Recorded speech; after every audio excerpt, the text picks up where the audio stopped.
for the record, and this is something I said previously, I think it was during your testimony already, a perception may be created around the task team you are referring to, that we are responsible for the composition of that task team. I just want to place it on record that we are not.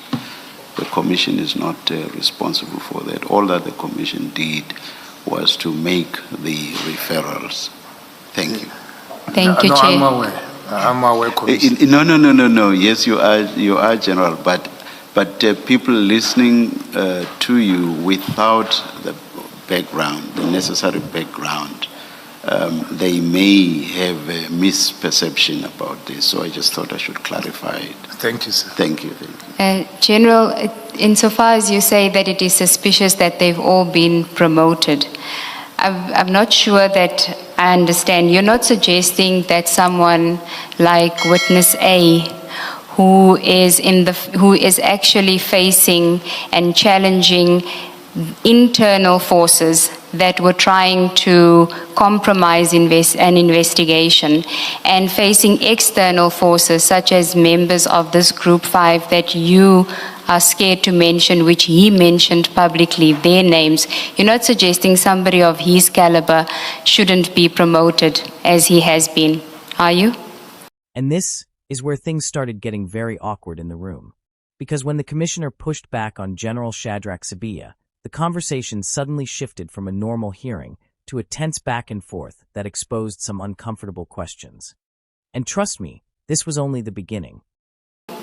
With due respect, promotion in SAPS, there is a policy. And there is a lot. I told you about a lady who is still in witness protection, who is not promoted there. But I'm not saying if he qualifies or whatever. That is why I'm talking about suspicion. There is a policy of how people are promoted. And there is a lot in SAPS who are going through that. I went through that. I was not promoted on basis of that.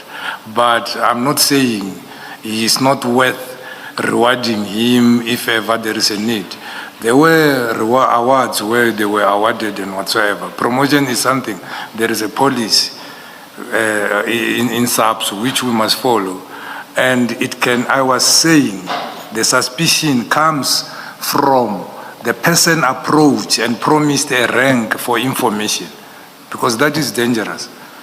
Yes. And I was saying, because you see, when I testified here, I said I found it strange that you call people to assist, and then those people have perception against you, and then there is a sort of choreographing of something and whatsoever. So you must wonder what is happening.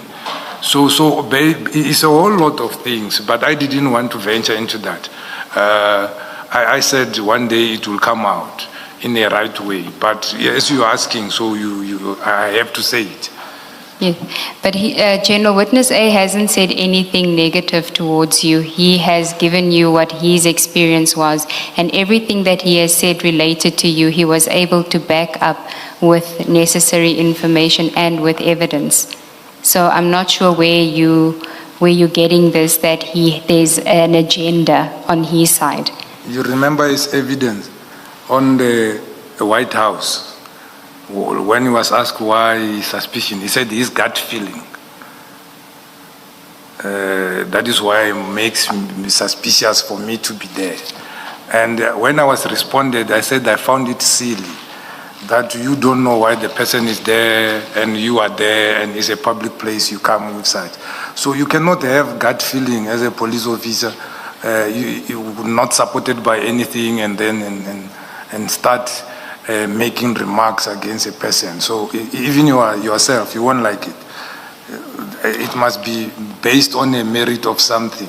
So I think those things made you feel otherwise, to say there is something orchestrated against you, or for what you don't know. As I said, for the past years which I was working, I arrested a lot of police. a lot of people. I don't know, I arrested some of their families or whatever, I don't know. I don't know why is the people angry. Created a perception even in the minds of the public of this unexplained transaction. I want to give you the opportunity to explain it so that you don't read in the papers that Shibiri is alleged to have done this and you never got a chance to address it. Go to file 4 on page 24.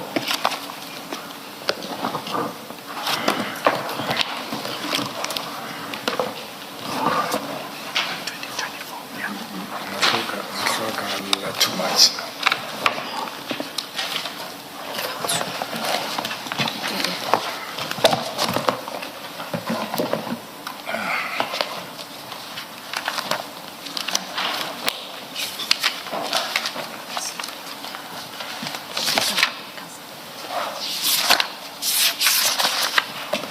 Are you there, General? Yes, Please switch on the other mic. Why is it off? they are all off. Maybe when we pump them with the books. That's okay. General, when you started testifying last week, you said your birthday is in October, correct? Yes, And then you said the reason you wanted to receive your bonus in December was because it helps with the school fees in January. yes, Yes. So we can take it that your actual birthday is in October. yes. Yes.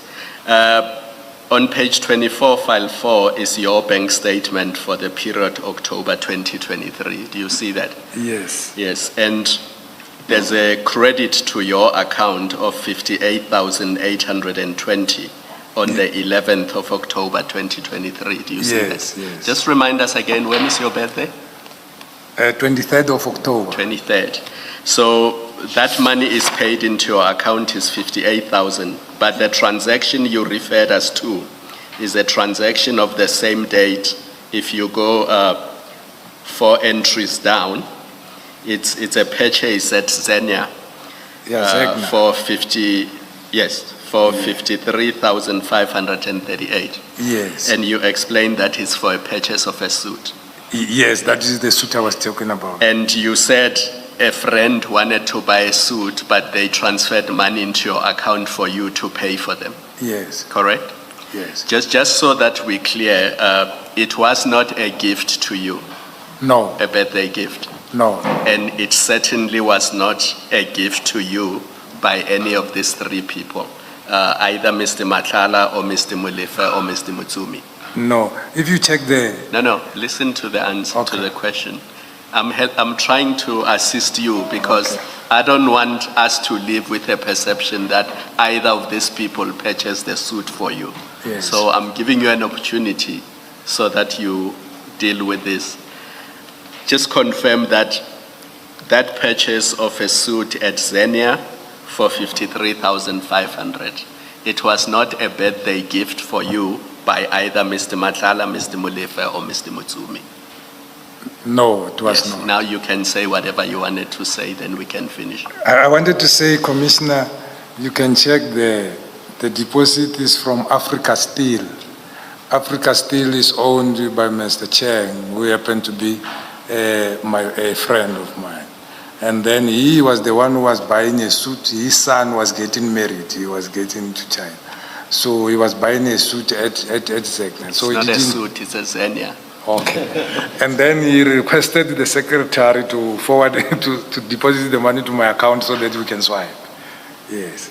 No, I wanted to give you that opportunity because we don't want to live here and people write about you that Mr. Matala bought you a suit and you didn't get the opportunity to clarify that. That's all I needed to clarify. No, thank Thank you. you. Thank you, sir. General, the last question really from me, and I'm hoping it will be short because the chair has asked me to be short. Now, and you may have answered and clarified this and I missed it. So, and if you have already done so, please bear with me. I just need you then to repeat it. In your statement at paragraph 199, you have stated that you don't know Z Malo, you don't know a relationship between Mr. Malema and General Sibiya. In fact, maybe let me do it properly. Let me do this properly. You state in paragraph 202, you say that my recollection of the matter is limited to that interaction. There's an interaction earlier where there was a complaint. You were approached by Z Malo's lawyers about a burglary, and then you say my recollection of the matter is limited to that interaction, and I have no personal knowledge of Z Malo nor of any relationship between him, Lieutenant General Sibiya, or Julius Malema. That's what you say at paragraph 202. And then when you were asked about WhatsApp exchanges at page, at file 3, page 195, where Sergeant Nkosi, you were talking about General Khan, you and Sergeant Nkosi, you, at page 194, you say, I understand Khan was suspended on Monday. This is on the 19th of September. And then Nkosi says, the last time I checked, it was an intention to suspend. Let me confirm, he says. And then you say, I was told by one of his friends, Governor in Limpopo. Nkosi says, so it's true if it's from him. It's those extortion cases. And then you say, yes, and some botched drug investigation at KZN. And then here's really what I'm interested in. In the next page, at page 195, Nkosi says, let me check with Z. It's written Z there, Z, and then you say, okay. Now, my recollection is you were asked, do you know Z? You say no. Am I wrong in that recollection? No, you are not wrong, you're correct. I'm correct with that. Okay, so you said you don't know him in those chats, and then again, as I've read to you in 202, you say you don't know that relationship. You've now had the benefit of the recording. You've had the recording, which must have jolted your memory. Am I correct to say you revise your position about this issue? You did convey to witness A that there is a relationship between Z Malo, Mr. Malema, and General Sibiya. Yes, and I explained why I say that because of those people who came to his office in my presence, and also the taskings from the DNC indicating he got a request for intervention from Mr. Malema. Yes. Yes. Okay. All right.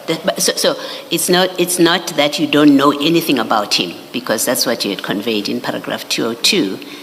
Even when you were discussing the WhatsApp, you were asked, why does he send this to you? You said, I don't know. Do you know Zay? You said no. So what I'm checking with you is that you do revise your position, that you do know him, and you did mention. I know the name, not him. I don't know him. Okay. And even the description, it was the description from the person who was informing me that time to say it looks like. But I suspected it's the same person. Yes. Yes. Well, maybe let me do this. At page 67 of the transcript, you say, yes, there is this other guy. His name is Z. He's also staying in Senton. He's a Zulu guy, the tall one. So you know him. You know that he's tall. You know that he's a Zulu guy. You know that he stays in Senton. You have that information. And then you then say, and then he is close to Malema. That's you saying that in the telephone call. So Malema is close to Sibiya, you see. So you've created, firstly, you know the person. You describe who Zay is, not just by name. You say he's that tall guy. So you know something about him. But you also know that he's close to Mr. Malema. That's what you say. And then you say, and Malema in 10 is close to Sibiya. That's all I was checking, that while you deny categorically in your statement at 202, you deny that you know anything about them having a relationship. Remember that paragraph 202. You say, I never said that, I don't know that. And then in the WhatsApp exchanges, when you were asked, you said, well, he just said he will speak to Z. I don't know who is Z. That's what you said. And I'm saying, but the transcript reflects that you actually do know something, whether you were told or you know it personally, but you conveyed to A that you know something about the relationship amongst these three people, and that Z is that tall guy, which means you know him personally. That moment right there may have just exposed one of the biggest contradictions in this entire hearing. Because minutes earlier, General Shadrack Sibiya claimed he had no knowledge of this man, but the recording tells a completely different story. And when the commission played it back, the room went silent. Yes, when I was explaining on the phone, remember it was linked to the information and the description which was given to me. But when coming to this one is the first time you were asking about when Nkosi said you will ask Z or whatever you mentioned. But I didn't know who is he talking about, because it is now in December. I don't know when was that one when I received information, because It was in September. Yeah, knowing Nkosi that he knows a lot with the lot of officers. I wanted to confirm if this is true, because I didn't believe.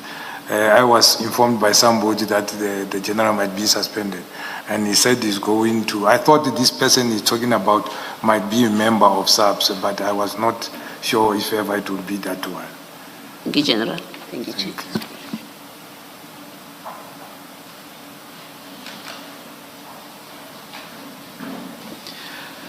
Mr. Mkhize, if you will be having any re-examination, you need to apply your mind to specific issues, and you should advise us in advance as to those specific issues.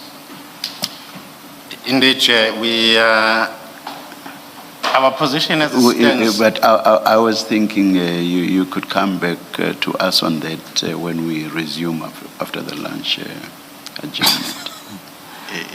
Indeed, our current position is that the default position is that we are unlikely to do any examination, but should it be necessary, and then of course we'll do it. You'll just tell us then when we come back whether there is or there isn't. Thank you very much.